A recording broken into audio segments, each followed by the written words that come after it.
Hey guys, so as we all know, it is Andrew's 21st birthday, and I felt the need to make a speech, and I had every intention on making a speech. But before I was able to get my foot through that door, Andrew approached me and he asked me if I could make a speech tonight. And I willingly and clearly I jumped at that chance. And it was only after I had accepted the honor of making a speech, Andrew then gave me a very set of specific and strict guidelines as to how one makes a speech for Andrew's 21st birthday. And this is what he said to me. He said, please record a speech, but make it good over video. Like, make it a great video with no background noise, maybe some Enya in the soundtrack. But like, don't film it in a public place. Maybe some of our favorite pictures in the background. Please have a video recorded speech. Nothing lame, just amazing. Haha, for my 21st. And my present must be in the mail, delivered by the 25th. Well, as requested, here's some Enya. I'm not in a public place, I'm in my room. And your card I sent a couple days ago, so hopefully it should be there by now. So as you can see, I am the perfect person to ask to make a birthday speech with strict guidelines, as I fulfill them all.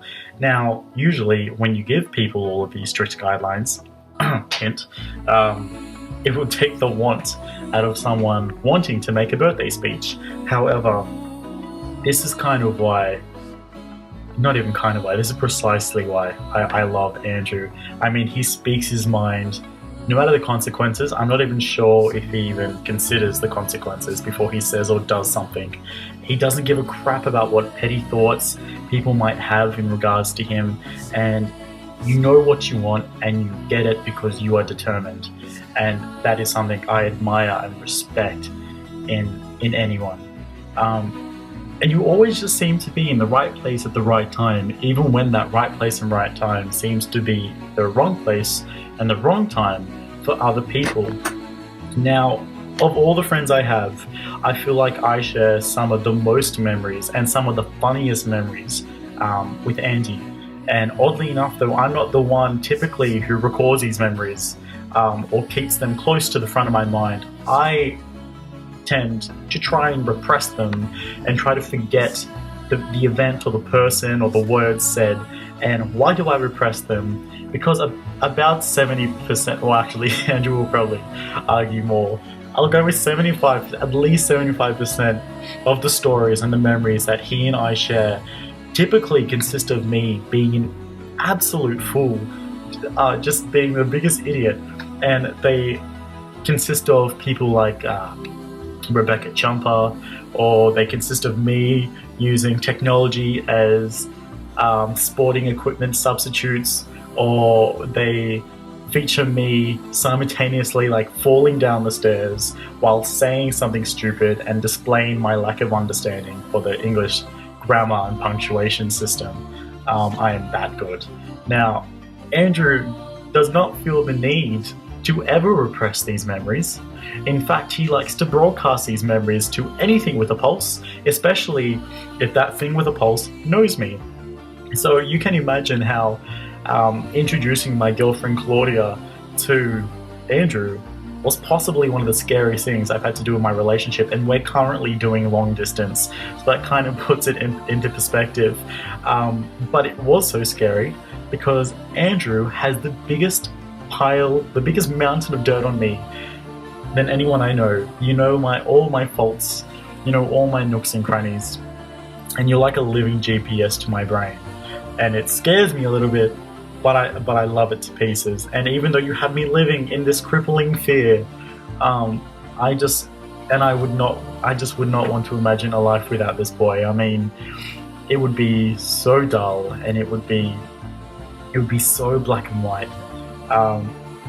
However, a life without Andrew would also mean that there would be no one there who's constantly like forcing bananas and other phallic-shaped foods down my throat. I could live without that. I could live without the chronic ulcers. High school was a tough time. And that aside, I could live without that. But I could not live without Andrew in general. I couldn't live without your chipmunk laugh and your wit and your intelligence. And you just bring every dormant room to life with your infectious laugh and your larger-than-life personality. And when I see you, I get the biggest smile on my face, and I like basically skip towards you to give you a hug hello. And I cannot wait to skip towards you to give you a hug hello when I get back in March. However, that smile quickly dissipates off my face once you undoubtedly bring up a memory I once forgotten and I had once repressed, and my whole life shatters right there and then. But that's what I mean. You're always in the right place at the right time when it is the wrong place and the wrong time for me. And that is why we have all of these memories. Now, due to these endearing qualities of yours, you have developed quite a mini socialite status. Everyone knows Andrew. Andrew knows everyone. Everyone knows everyone through Andrew, and that's what happens when you have like 1,000 Facebook friends. And yeah, everyone knows you. No one can forget you because you have all of these beautiful qualities.